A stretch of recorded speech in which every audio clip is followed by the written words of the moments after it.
Hello friends, मैंने पिछली video में कहा था कि आप इन नियमों पर कुछ शब्द सोचिएगा, जरा देखें आप कर पाते हैं कि नहीं। पता नहीं आपने कितनी शिद्दत से किया। मैं कुछ वर्ड्स लिख रहा हूं, जरा बताएं तो कि मैं सही लिख रहा हूं कि गलत। देखिए, VALUABLE, USUABLE, MOVABLE। जरा इन शब्दों पे ध्यान दीजिए। देखिए, मूवेबल, यूजेबल, वैल्यूएबल, ये भी देखिए DESCRIBABLE, डिस्क्राइबेबल। क्या आपने इस तरह शब्दों को देखने और अभ्यास करने की कोशिश की? नहीं तो फिर अच्छी बात नहीं है, फिर ये सारी मेहनत बेकार जाएगी। अब ध्यान से देखें जरा, इन सभी शब्दों में एबल जुड़ा है, एबल जुड़ा है। आप इनके रूट वर्ड को छांटिए तो वैल्यू की स्पेलिंग क्या है? VALUE, यूज की स्पेलिंग USE, मूव की स्पेलिंग MOVE, डिस्क्राइब की spelling DESCRIBE। Look at that, every word ends in E. Look at that. But here there is no E. Why?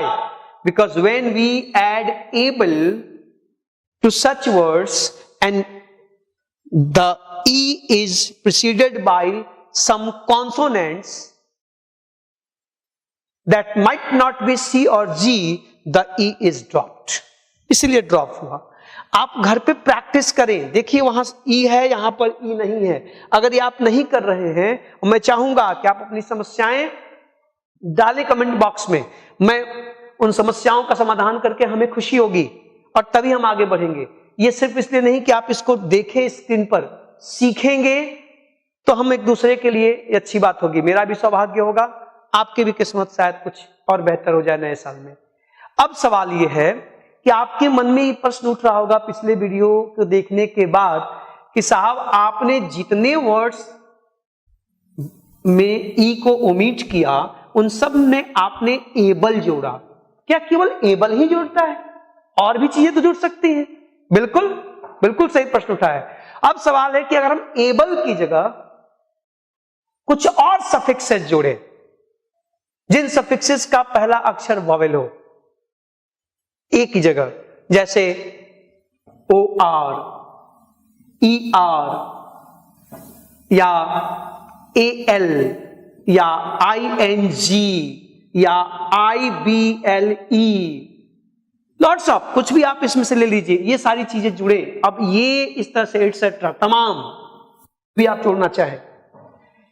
Able के अलावा अन्य suffixes जिनका पहला लेटर वॉवेल हो, अगर इनको हम जोड़े किसी वर्ड के साथ, रूट वर्ड के साथ, जिस वर्ड का लास्ट लेटर ई हो, तो क्या होगा? होना क्या है? गायब होगा। ई गायब हो जाएगा without any doubt and without any concern that whether the E is preceded by C or G or etc. Any consonant. When you add OR, ER, AL, ING, able and some other like this, you must omit the final E without thinking whether the E is followed by C or G or not. Any consonant. Now any consonant, no problem, you have to omit the E. Look at that. First word, notice, NOTICE, notice. E is followed by C. Add ING, E would be omitted definitely. ये देखो, NOTICING, noticing. ये देखिए, MANAGEING, क्या हो जाएगा? MANAGING, managing. Look at that, MANAGE plus ED. When you make past, you add ED. It will become MANAGED. This E belongs to this suffix this E has been omitted. If you don't omit, it will become double. ध्यान से देखिए, double हो जाएगा, आपको ये E हटाना पड़ता है। अब देखिए जरा, अभी तक हम कह रहे थे कि E के बाद पहले C और G आएगा तो E नहीं हटेगा, अब हटने लगा। क्यों? क्योंकि यहां जुड़ने वाला सफिक्स एबल नहीं है। ये बात सिर्फ एबल पे लागू थी।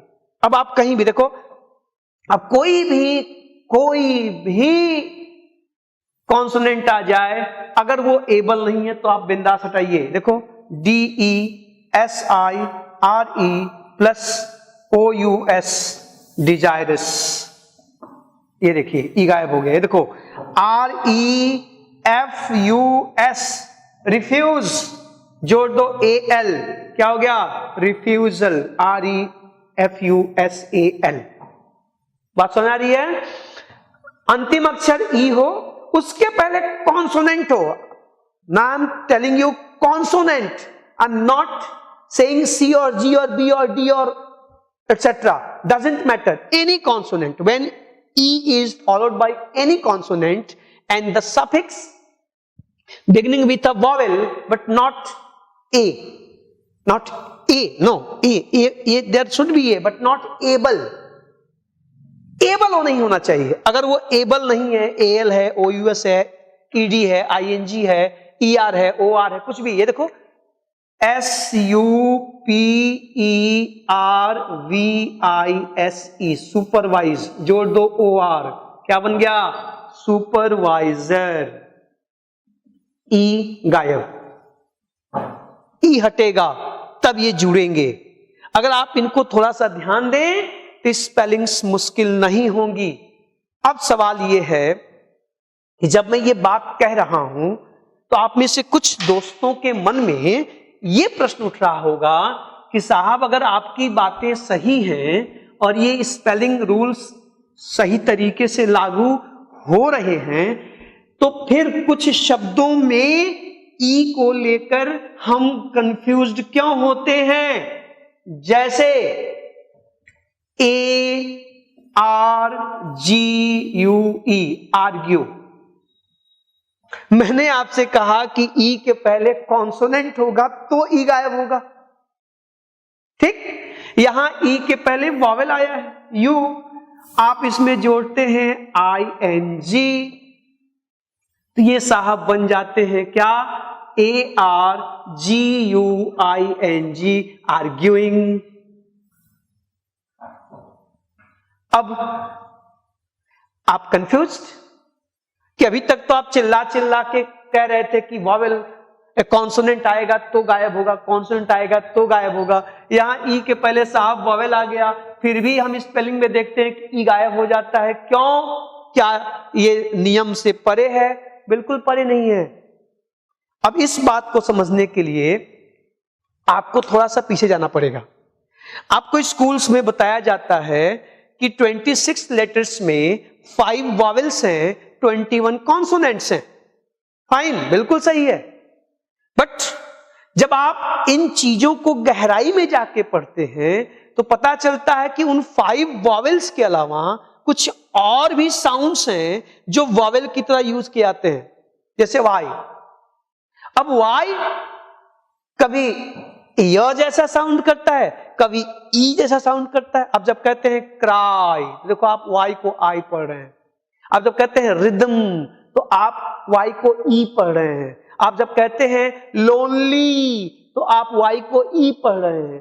तो ये वाई है तो कॉन्सोनेंट साउंड, लेकिन कभी कभी ये वॉवल जैसा साउंड करता है, इसलिए इसको सेमी वॉवल कहते हैं।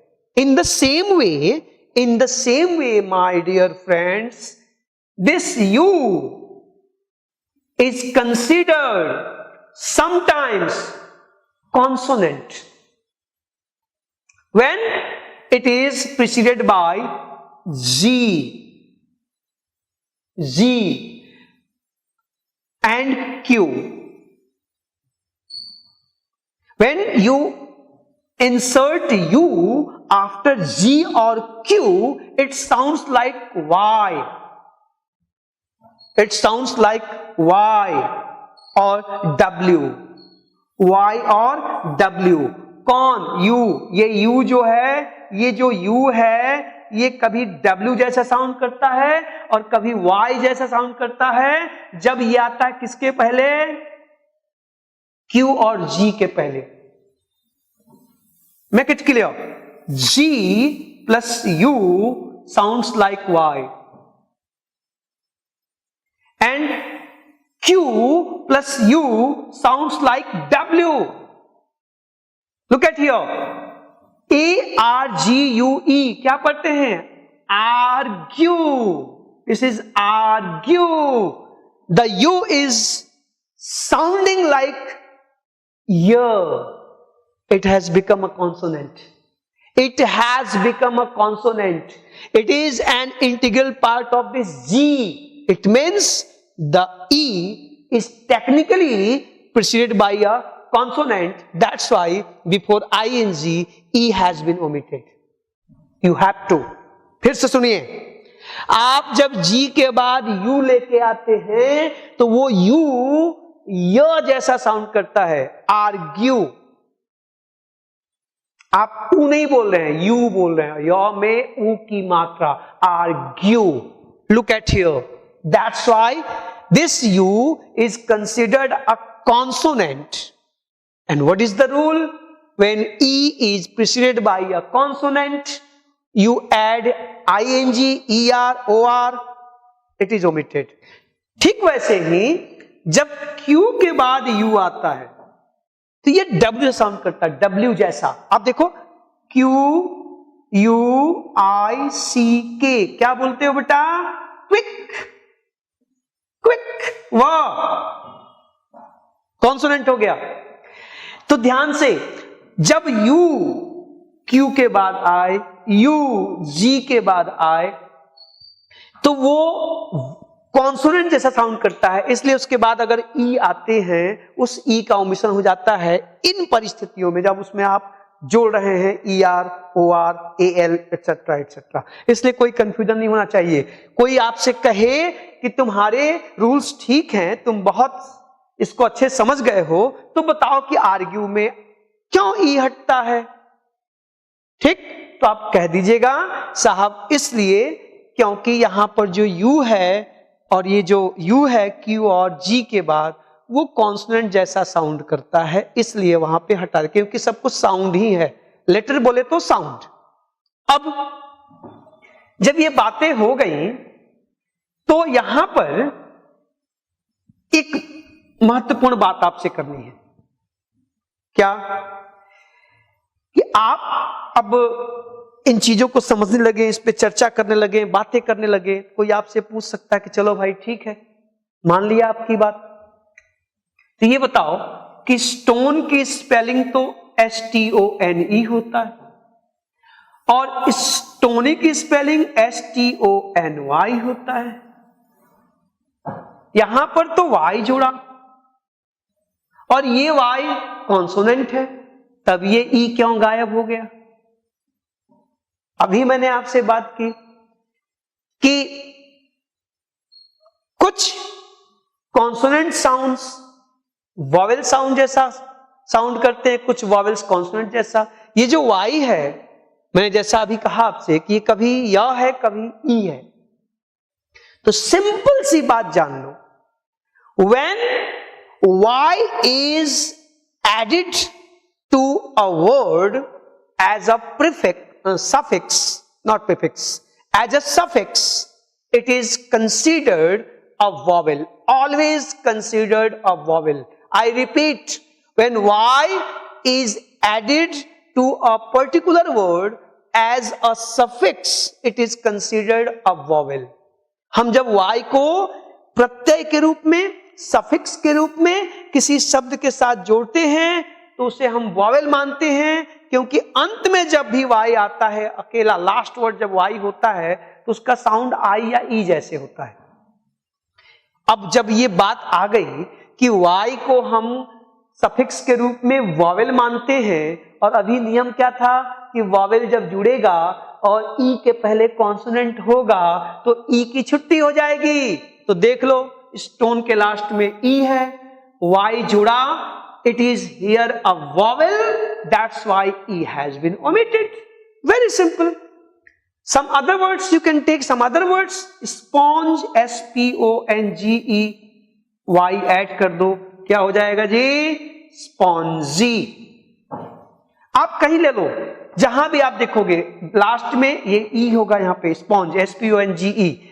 स्पॉन्ज, स्टोन, कोई और वर्ड आपके दिमाग में आ रहा तो आप सोचिए जिसके लास्ट में ई आया, जैसे स्टेज, STAGE, आप वाई ऐड कर दो साहब, क्या हो जाएगा? स्टेजी। ये देखिए वाई हट गया, वाई लगते ही ई हट गया। अच्छा, लेकिन ध्यान रखना स्टेजी की स्पेलिंग लोग ऐसे भी लिखते हैं, स्टेजी मतलब नाटकीय, बनावटी। जैसे स्टेज पे एक्टिंग होती है तो एक्टिंग अनरियल ही होती है ना, तो स्टेजी मीन्स अनरियल। आपको स्टेजी की स्पेलिंग ये भी मिल सकती है। ध्यान रखिएगा कि ये कॉमन है, जहां भी ऐसी बातें हो ये कॉमन है, ये रेयर है। सही दोनों है, प्रयोग इसका ज्यादा होता है। आप जो भी देखो, इससे बोन, BONE, बोन, वाई जोड़ दीजिए, क्या हो जाएगा? BONY, बोनी, ई गायब हो गया। कोई पूछे क्यों, तो आप कहना कि ई के पहले जब कॉन्सोनेंट होता है तो उसमें जब सफिक्स जोड़ते हैं और वो सफिक्स वॉवेल से स्टार्ट होता है तो ई हट जाता है। वाई को जब हम सफिक्स के रूप में जोड़ते हैं तो इसे हम वॉवेल ही मानते हैं, ये माना जाता है कि वॉवेल है, इसलिए वाई के जुड़ते ही बोन का ई, स्टेज का ई, स्टोन का ई गायब हो गया। आप भी गायब करेंगे बिना किसी संकोच के, स्पॉन्ज का ई गायब होगा। ये स्पेलिंग रूल्स वाई से जोड़ने वाले।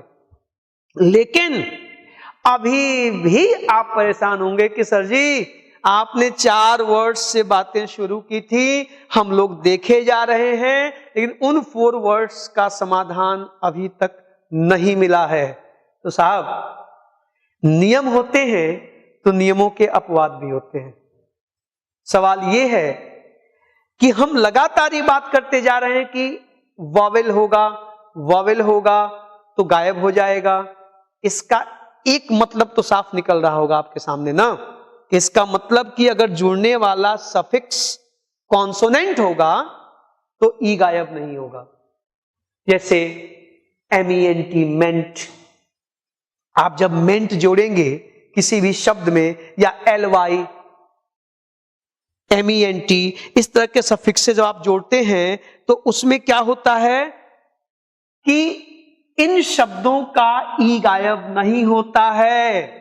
तो देखिएगा जरा, अब कहां गायब नहीं होगा, बहुत आसान हो गया। एक चीज तय होगी इन बातों से कि जब जुड़ने वाले सफिक्स का पहला लेटर वॉवेल होगा तभी ये बातें होंगी, अगर वो कॉन्सोनेंट होगा तो ये बातें नहीं होंगी। तो अगर आपने सफिक्स के रूप में मेंट जोड़ा, LY जोड़ा, इस तरह की चीजें एटसेट्रा, जिसका पहला अक्षर क्या हो, कॉन्सोनेंट हो, तो डेफिनेटली ई नहीं हटेगा। अब देखना जरा, मैनेज की स्पेलिंग MANAGE, आप इसमें मेंट जोड़ दीजिए, क्या हो जाएगा? Management, MANAGE। गायब नहीं हुआ, मुबारक हो। देखिए जहां है वहीं खड़ा है। आप देख लो, जैसे अब आप कोई भी वर्ड लीजिए, जैसे लाइक, LIKE, लाइक में ई है, LY जोड़िए तो क्या हो जाएगा? लाइकली। देखिए ई गायब नहीं हुआ। जैसे ही आप ऐसे सफिक्स जोड़ेंगे जिनका पहला लेटर कॉन्सोनेंट है तो ई का ओमिशन नहीं होगा। तो वो जो 4 वर्ड्स मैंने आपको दिए थे उसमें से एक वर्ड का आंसर आपको मिल गया साहब, किसका? होपफुल का। ये देखिए होपफुल, होपफुल में ई गायब क्यों नहीं हुआ? क्योंकि आपका रूट वर्ड है होप और इसमें आपने जोड़ा क्या है? फुल। तो फुल का पहला लेटर क्या है? F। कॉन्सोनेंट है कि वॉवेल? डेफिनेटली कॉन्सोनेंट है। When consonant is added, E is not omitted. It doesn't matter whether it is preceded by a consonant or a vowel. ये बेसिक रूल्स हैं। लेकिन अभी भी वो 3 वर्ड्स बचे हुए हैं जिनका जवाब आपको नहीं मिला है, जहां से हम लोगों ने अपनी बात शुरू की थी पहले वीडियो से, वो सभी वर्ड्स इस रूल के एक्सेप्शंस हैं। जाहिर सी बात है, अगली वीडियो में हम लोग एक्सेप्शंस की चर्चा करेंगे। नियम होते हैं तो उसके अपवाद भी होते हैं, और इंग्लिश भाषा तो अपवादों की रानी है। इंग्लिश लैंग्वेज में एक्सेप्शंस ही ज्यादा पाए जाते हैं, बल्कि एक्सेप्शंस ही इस भाषा को चलाते हैं। ये दुनिया में अगर इतनी लोकप्रिय है, कम्युनिकेशन की भाषा है, थोड़ी जटिल भी लगती है, तो ये सारी चीजों का कारण है कि इसमें रूल्स और एक्सेप्शंस लगभग बराबर हैं। तो नेक्स्ट मुलाकात में मैं इस ओमिशन ऑफ द फाइनल ई के रूल्स के एक्सेप्शन की चर्चा करूंगा। आई होप कि आप मेरे साथ सीख रहे हैं, और अगर सीख रहे हैं तो फिर आप अपनी राय भी दें। हर चीज में कोई चीज परफेक्ट नहीं होती। Nobody is perfect on earth. God ने जिसको बनाया है वो कभी परफेक्ट नहीं हो सकता। मैं कोशिश कर रहा हूं कि कुछ चीजें सिखा पाऊं, आपको दे पाऊं, आप ले पाएं। कोई सजेशन हो, कोई सुझाव हो, उसका भी स्वागत है, और कोई समस्याएं आपको हो, आप कमेंट बॉक्स में डालिए, उसका भी जवाब दिया जाएगा। अगले वीडियो में हम लोग एक्सेप्शन की ओर जाएंगे। Thank you.